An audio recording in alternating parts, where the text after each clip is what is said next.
temperature of the two outer surface of a composite slab consisting of a two material having coefficient of thermal conductivity K and 2K and thickness is X and 4X respectively, and T2 and T1. Here T2 is greater than T1. The rate of heat transfer through the slab in steady state is A T2 minus T1 K upon X into F, where F which is equals to, here the option is A equals to 1, option B is 1 by 2, option C is 2 by 3 and the option D is 1 by 3. Okay, ना देखो हमें question में क्या दिया गया, configuration दिया गया और हमसे पूछा क्या है कि ये इसका जो हीट ट्रांसफर स्टेडी स्टेट में उसमें ये F की वैल्यू क्या है.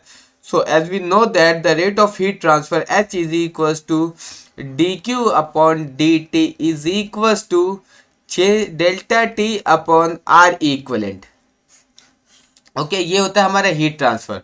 And as shown in the figure, the combination is in the series combination. So the equivalent resistance is, suppose that the R1 is the resistance offered by in this section and R2 is the resistance offered by in this section. So R equivalent is equals to R1 plus R2.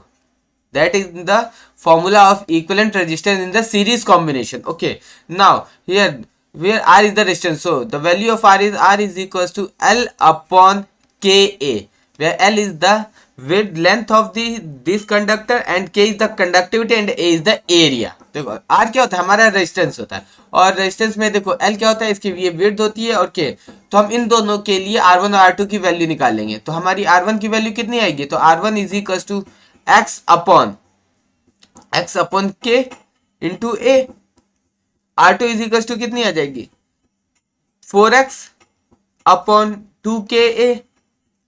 Now put the value in the equation 1 and we get the R equivalent. Okay, so the R equivalent is equals to x upon Ka plus 4x upon 2Ka. Now take the common 2Ka, यहाँ 2x plus 4x is equals to 6x upon 2Ka. 2 से गया 3 times, तो कितना आ गया हमारा 3x upon Ka. Okay, so we get हमारे पास R equivalent की वैल्यू आ गया. अब now put the value in the equation, क्योंकि ये जो हीट है, ये हीट ही तो यहाँ पे टेम्परेचर डिफरेंस के कारण इनमें फ्लो हो रहा है. हमें बताना है कि इस F की वैल्यू क्या है. तो हमारे पास H इज इक्वल टू कितना आ जाएगा, डेल्टा T यानी T2 माइनस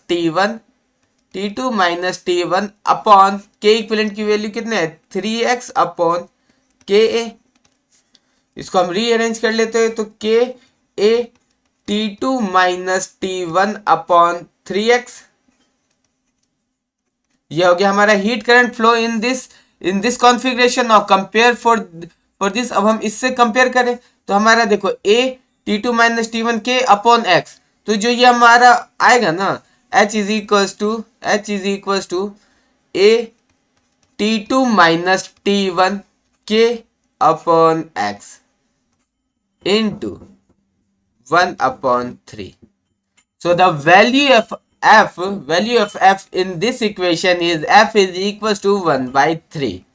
हमारे पास F की वैल्यू क्या है, 1 by 3. So हम ऑप्शन चेक कर लेते हैं. तो option A is 1, that is the wrong answer. Option B 1 by 2, that also is the wrong answer. Option C is 2 by 3, that also is the wrong answer. And the option D is 1 by 3, that is the correct answer. So the required answer of this question, the value of F is 1 by 3. So option D is correct. Best of luck.